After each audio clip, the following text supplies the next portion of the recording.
Welcome to Medical Matters Weekly with Dr. Trey Dobson, presented by Southwestern Vermont Healthcare and Catamount Access Television.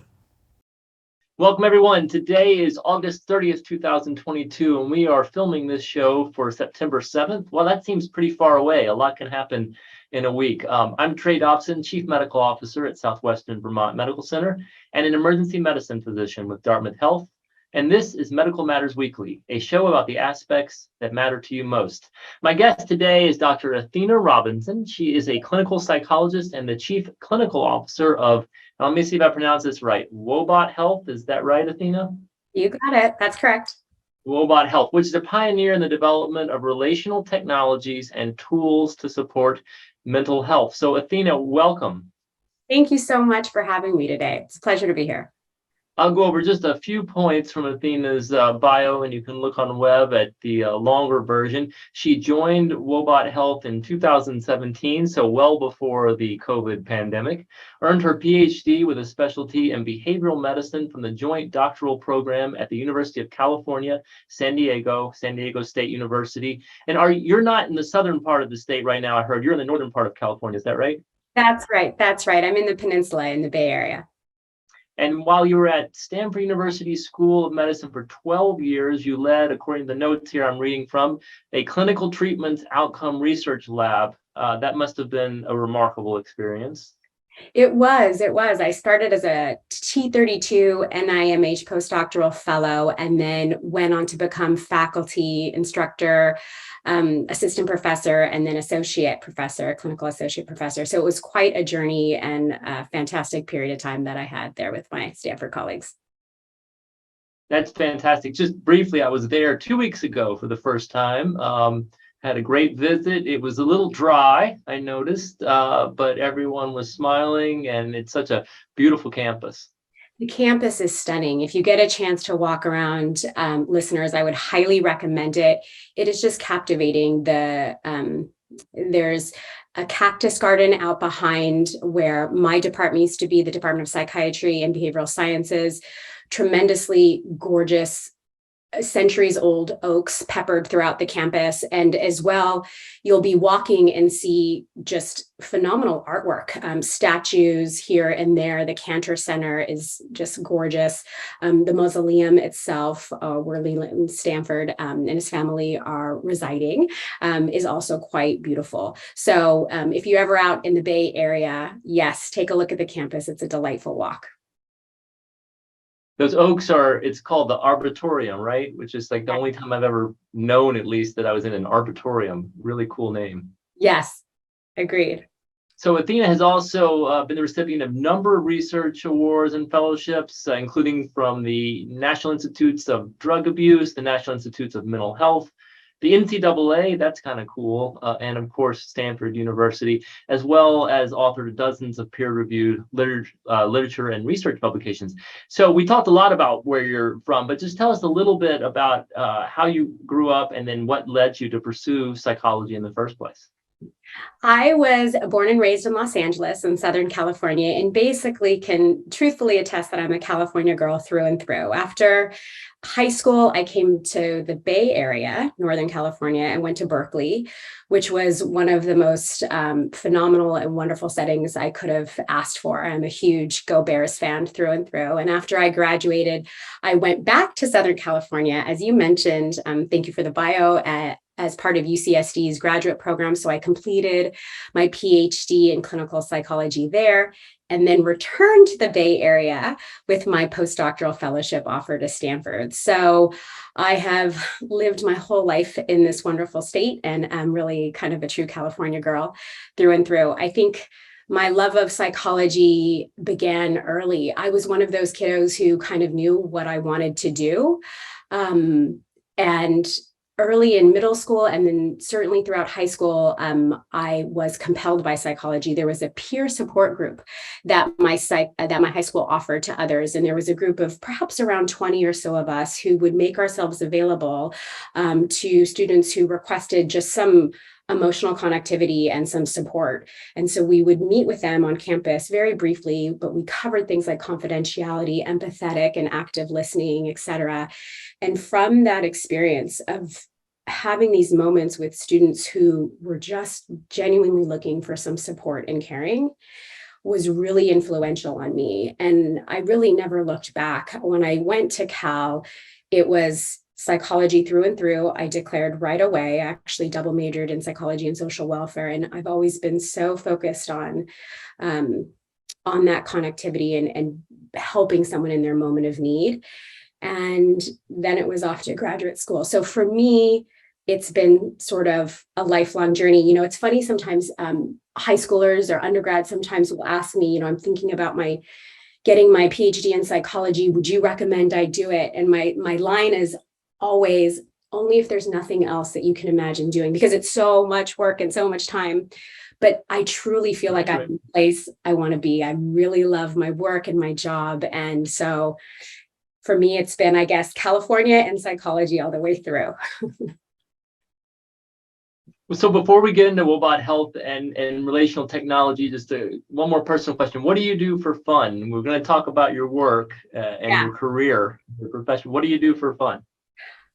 I do loads of things. I love the outdoors. Definitely one of my favorite sounds is the sound of my footsteps on a hiking trail. I just love that kind of crunch sound of you walking on the gravel over trees and leaves. I'm also, I love flower arrangements. So my house is filled with flowers. And then during the pandemic as well, I really got into houseplants. I have, for those of you, I know it's a podcast, but I'm showing this guy right here who's doing very well, my plant on my desk. So every room in my house has plants, and every weekend, my kids and I, it's part of the chores to go around, water the plants and wipe their leaves down. So I'm big into that. Of course, I love spending time with my family and travel. Travel has been such a gift. It's coming back little by little now that COVID is settling. And so having that time to go visit other places, experience other cultures has been wonderful as we open back up. No, it's fantastic. And there are some people who are viewing this on video, so they'll see your plant. Does your plant have a name? This one does not.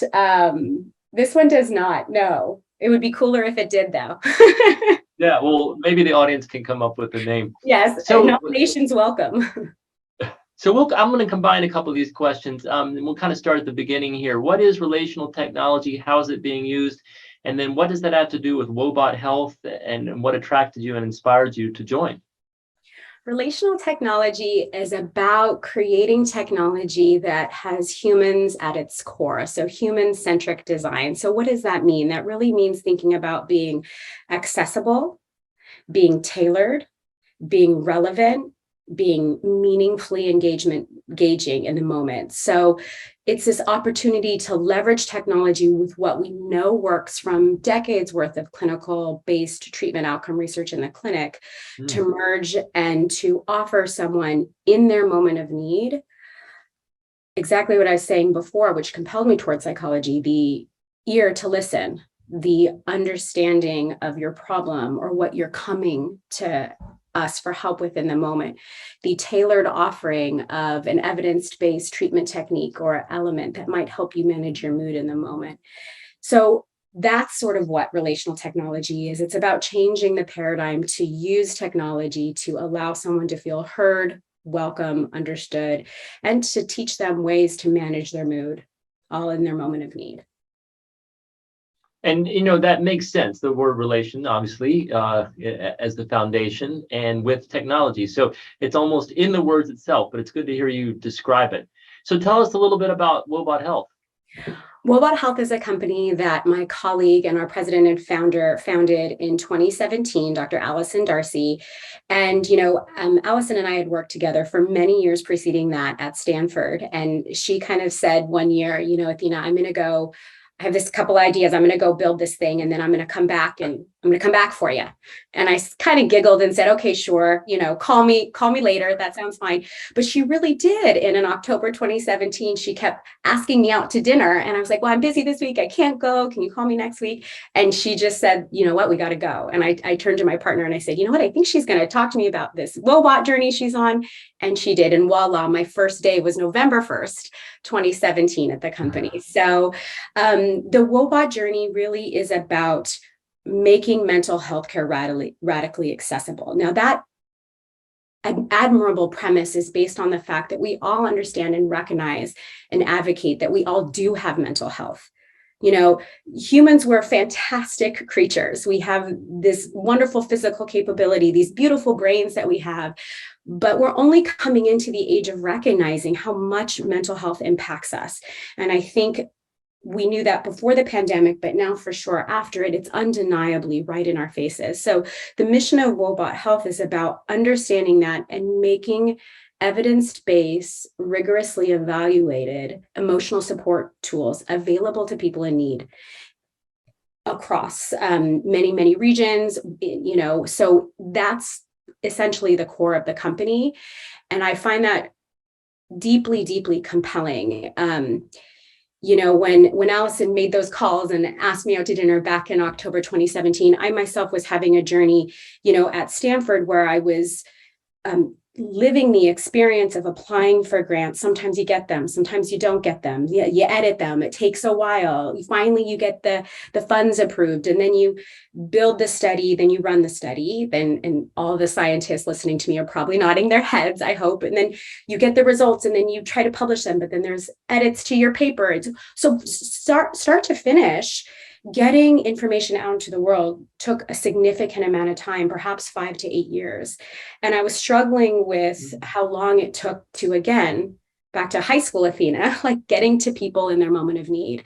And so that was a personal journey that I was having. And then Allison came in and said, what do you think about this? And I think the opportunity to reach people, this many people, with the same scientific rigor, the same clinical evidence base that we would bring to them in the clinic is really, really powerful and meaningful. So that is a little bit about what compelled me towards the company back in 2017. And since that time, I can honestly say, you know, my friends kind of laugh. And when they ask me, they're like, how's work going? I'm like, it's exhilarating. I'm never bored at Woebot. There's so much going on. It's so much fun. Sometimes there's too much to do, right? We are a startup, but it genuinely is, like, I think a match for me in that sense of mission and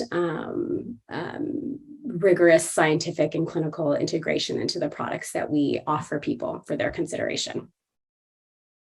So as I hear you speak on this subject, and I think about what this might look like to a patient or a consumer, whichever term you prefer to use there, an individual, I think about the idea of using almost relational technology or medical technology is longstanding. We've used medical technology to help people remember when to take medications, to adhere to a treatment regimen, actually to ultimately to respond to some of the inputs we give them, whether that's blood sugar levels and a response to that, or other treatment modalities. So this really sounds very similar, although of course focused on mental health, as you talked about. So it shouldn't be that scary or even that radical. It's actually just evolving use of how we can use technology to improve our lives and make ourselves better, recognizing there are limitations to that and recognizing there's certainly a balance,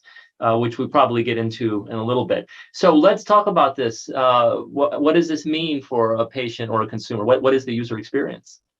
Yeah, those are loads of good questions in there. So I think the first thing is this idea of evolving services provided and really thinking about a continuum of care, right? Like as a patient or as a user, there's theoretically several options available to me when I begin my mental health journey, all the way from, you know, maybe going to Amazon and getting a book online. So I'm, you know, about how to manage my mood. So I do that on my own. You titrate up a little bit. Maybe you get a coach, maybe someone who's not licensed, or you titrate up more and you get a licensed individual. Maybe you're part of a telehealth group or something, all the way up to individual, regular, kind of the traditional notion of 50-minute individual sessions. Maybe folks have a psychiatrist concurrent with their individual psychotherapy, but the idea is that there is a continuum of care. The evidence base for psychotherapeutic treatment for a wide variety of psychological concerns is really clear that different levels of care can prove beneficial for certain individuals. So guided self-help data really do show that there are equitable, efficacious outcomes for certain certain group of people for particular presenting concerns. And so what we're about is thinking about using that literature to develop that relational technology in a way that meets people where they're at. So one thing we must acknowledge too is just that our current systems of care really are limited in their way to meet people where they're at. It is hard. Typical working hours the same. I'm working right now. It'd be hard for me to take a break and have a therapy session right now because I'm talking with you, right? People have jobs, limited fiscal ability to transport themselves to and from locations. Stigma sometimes is a barrier, right? So when we think about the option to merge technology into this continuum of care, we're thinking about overcoming barriers and using the technology to again meet people where they're at. One thing we notice in our user-based data for Wobot is that a lot of people are signing in to use Wobot outside of clinic or regular business hours. For example, like 8 p.m. to 2 a.m. And when you really stop to think about it, you really think about, okay, that might fit them where they're at in that moment. So I think that's part of the relational technology and thinking about the continuum of care. Again, transparency about limitations of services, to your point, is something that's really important to think about. Wobot Health thrives on transparency. We've been very clear in our privacy policy in terms of service. Listen, we have limits of service. We are not a suicide prevention or intervention service. If you need those services, you need to go to call 911 or go to your local emergency room, very standard there. So we talk about that not only in our privacy policy and our terms of services, but also in our onboarding screen. So even before you can begin a conversation with Wobot, it's important that the user is well informed and agrees to the limitations of services. And in that regard, then they're ready to begin their relational agent guided self-help program. And what it is it's interactive technology. It's an opportunity to use the medium of conversation, which we humans have been using for years, to converse through text-based messaging about how you're doing, whether or not you want to work on that issue right now, offering a guided skill for help or just that empathetic listening. So in that continuum of care, it's not a book, right? Nor is it a book online. Sometimes people put flat, non-interactive content online and they'll say, well, we have an online program. And that's true. It's online and you can walk through the chapters, et cetera. What we've done is one step up from that in the sense that it's interactive. The idea here is that you use the text-based messaging for Wobot to hear you where you're at and to offer through conversation, that ever so familiar medium, an opportunity to work on your emotional management in the moment, if you wish. And of course, a big advantage to this type of platform compared to a textbook or a workbook or some of the online offerings is the ability to add an artificial intelligence aspect, which I'm sure you have those algorithms in place and are working on them, but to really tailor the effectiveness, I suppose, if you're measuring it, as well as the direction to head with the responses based on what the individual does. You talk about transparency, and real quick, I always say this about any aspect of medicine, for the most part, is it's not typically one answer. Any type of medicine, even seeing me as a physician in front of someone, is not just the whole panacea. There's got to be an exercise regime. There's got to be a mental health regime. And the same here. I suppose you could consider this augmenting your overall health, an adjunct to your overall health. Is that how you promote the product? Yes, you raise a couple good points. The first one is the idea about what additive benefit the relational agent brings. And that is really important to underscore. It's the idea that, the past probably 40 years of psychotherapeutic treatment outcomes research has identified treatments that really can work very well. Cognitive behavioral therapy, dialectical behavioral therapy, among others. The idea, though, is making sure the patient or the user comes back and continues to use it in a way that's meaningful for them. So that relational technology facilitates engagement in the treatment that we know works so that ideally they have ultimately better outcomes. We have a suite of emotional support products. One product that your listeners may be most familiar with is the one that's presently commercially available in the App Store, but we also have a lot of products sort of behind the scenes that are only available through our research studies. And so we do rigorous randomized controlled trials to understand the efficacy of our products, and we put that literature forth as well. Many of our products, the ones that are behind the scenes, are ones that we do suggest for adjunctive utilization. So in other words, they can be used concurrently, to your point, with other forms of social support that an individual may be receiving. Maybe they're already in individual therapy, but they want something between 8 p.m. and 2 p.m. or 2 a.m. to help them manage a moment or manage a crisis. Or perhaps they already have regular psychiatry appointments, but those are typically spaced out quite far, anywhere from 4 weeks to a couple of months. So they want to do this as well. So yes, we welcome adjunctive use as well of those products. Understanding, again, it's all about meeting the person where they're at towards bettering their mental health. I could, certainly see, and I see it mentioned in the notes here about use with substance use disorder, but I could certainly see it augmenting a rigorous program one's involved with to help them adhere to what they want to do. What they want to do is they want to adhere to the program. No one goes into, or most people go into a substance use disorder program with the idea they want to adhere to it. And this just, be either a large part or a small part in helping them adhere to what they want to do in the first place. Let's see, I also have a note here that Wobot Health received FDA designation of breakthrough device for postpartum depression treatment starting in 2021. Just tell us a little bit about that, because I'm sure having that FDA designation helps motivate, your design and frankly, motivate your use among your clients. Yeah, it was a fantastic moment of recognition from the FDA for the work that the company has put forward, and a real acknowledgement at the need for more mental health care that is accessible, and another acknowledgement to women. When you think about all the things we humans can do, and again, as I mentioned earlier, we're a phenomenal species, but childbirth really deserves a moment of nod, of physical, emotional,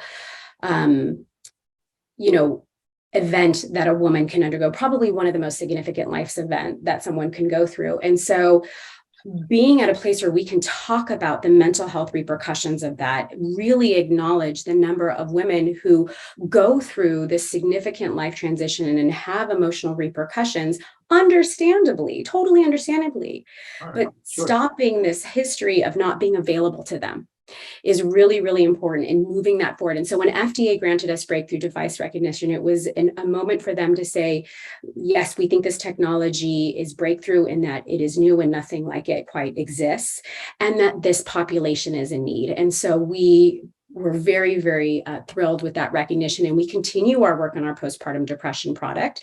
That is one that, as I mentioned before, is sort of behind the scenes. And we continue to run rigorous clinical trials with that. So we're very excited about that product indeed. It's fantastic. I'm going to keep moving forward because we could talk about this, as I mentioned before we started the show, for hours, and I want to keep it within our timelines. Let's talk about measurement. I'm a scientist. This is a scientific program. We need data, not only to start something, but also to improve it. What type of measurements is the company doing? Our IRB approved clinical trial protocols include gold standard based measurements for the different primary outcomes or endpoints that we are most interested in. So when we're measuring mood, we typically use the patient health questionnaire, a worldly known and acknowledged measurement of depression symptoms and mood. We also use anxiety-based measures such as the GAD-7. We ask about a wide variety of additional factors. Essentially, all of our measures are psychometrically validated and previously been used in a wide variety of research studies. We can ask about quality of life. We ask about alliance with WOBA as well. But long story short, we do use a wide variety of measures to ascertain the treatment's efficacy. And then we publish our papers and we put them out into the world. We also try to attend conferences and et cetera. So we're part of that scientific community as well. Measurement is one of the foundations of our company so that we can understand how well we're doing in our mission to help serve people's mental health. And we are evergreen in our posture around continuing that learning. So we continue to do it as we go forward. What barriers have you seen in adoption among the clients? That's an interesting question. I haven't seen that many barriers, to be honest, because most of the time in our research studies, we get a wide variety of interest. And so really it's about meeting our inclusion and exclusion criteria for that particular research study. But typically we see a lot of folks metaphorically raise their hands to participate. I think one of the things that we have also seen that's helpful is if a provider recommends or suggests use of Wobot in addition to whatever care the individual may be receiving, that is an augment and a boost as well, that helps keep users engaged over time. So I would say not any barriers that I can think of. Sometimes people are new to the idea. They're like, "Are you sure, Athena? This chatbot can help me?" And I'll just say, you know what? Give it a go. Give it a try, download it, and then send me feedback. I'd love to hear it, right? Our company is open-armed about getting feedback in that way. So sometimes there's hesitation because of the novelty of it. But usually what I like to do is say, give it a try. Sometimes it's easier to try things than to just sit and explain them or hear me explain them. So I say, go ahead and download it, get in there and see what you think. Right. Just off the cuff here, and I have not used the product and will research it further. But my reason in asking that is I'm sure there would be doubt among some users, a lack of trust and confidence, just as they may have with any type of treatment, whether that's an inpatient visit with a physician or a therapist, medications, even exercise routines. You see that initial doubt in some, and it may persist. And if that's the case, maybe, that particular treatment is not in that patient's best interest. But for the most part, I was just curious if you saw a lot of resistance in that way. I imagine not, because in truth, I think the analogy of reading a book is so similar. The book cannot talk back to you. The book was written by a human, just like this data in the program comes from humans. So there should be some understanding of, yes, I am, people need to know what they're doing and who they're talking to. But then they can use that, because in the end, no matter if you're getting mental health from a therapist, a friend, a family member, it's all on you, and you just need that direction, encouragement, and it seems like this is a great way to go back to the very beginning of what you said, and that is an access issue, and this is just improved access. So I'm not asking a question. I'm sorry, I'm rambling there. I'm just kind of going through my own thoughts because I do find this fascinating. Improved access for sure, and also moving beyond the paradigm of just a book, right? Right. By including that relational agent, we're offering tailored empathy, the ability to understand where you're at in the moment, a personal guide to help walk you through elements of evidence-based care. So it is above and beyond what that is. But to your point, absolutely, mental health providers and behavioral health, this is a privileged space. We must honor that someone is coming to us in their moment of need and willing to be open and trusting us. So towards that, I think it's paramount that technologies, as well as, I'm still a practicing psychologist. So even if I have a new patient that comes in to see me, we discuss the limitations of services. We discuss what we will be talking about. We align on goals and tasks. Wobot does the same. Right. So that privacy policy, that terms of service, that ability for the end user to understand how is my data going to be used, what are the goals that I'm going to set forth in my work with Wobot? All of that's really, really important. It is indeed a privileged space. We're honored to be a part of it. But I do think always remembering that is critical so that it becomes teamwork. Right. In therapy, I can work really hard as a psychologist, but unless the person's with me, it doesn't almost matter what I know. We have to be together, right? And so that's why that relational Right. capability, that teamwork, that alliance, that's the sweet spot for being able to achieve the client's goals in the long term. As we finish up here, tell us what you are looking forward to both personally and professionally over the next couple of years. Gosh, I think personally, my kids are growing up. I now have a middle schooler and a high schooler. I cannot believe it. So a part of me feels very sad about the idea of them going off to college. So I'm graciously and like holding on to the years that they remain. And enjoying all those moments there with them. So I think that's personal. I think professionally, I just am excited to see where we can take this technology to help people in need. Really, we are trying to revolutionize the way people think about their mental health and to eliminate stigma and to allow people from all walks of life and all geographical locations to come forward and get the support they need. And I think there's such wonderful humanness in that endeavor that I'm just excited to where we and the field will go next. That's fantastic. Thank you so much for joining us, Athena. Thank you so much for having me. Take good Dr. care. Athena Robinson, psychologist, calling and videoing in from Northern California, which is fantastic. Hey, by the way, I didn't ask you, have you been to Vermont before, Athena? I haven't, but I would love to. I've heard such wonderful things. I've heard it's really hot this time of year, but I don't mind the heat, so I'd be happy for a visit. Okay, yes, please. You have a standing invitation to come visit. Sounds good. And also thank Mike Cutler from CAT TV, Ray Smith from Southwestern Vermont Healthcare, Ashley Jowett from Southwestern Vermont Healthcare. I'm Trey Dobson. Go out and find joy in everything you do, even in the face of adversity, and we will see you again next week. Take care. Thanks, Athena. Thank you.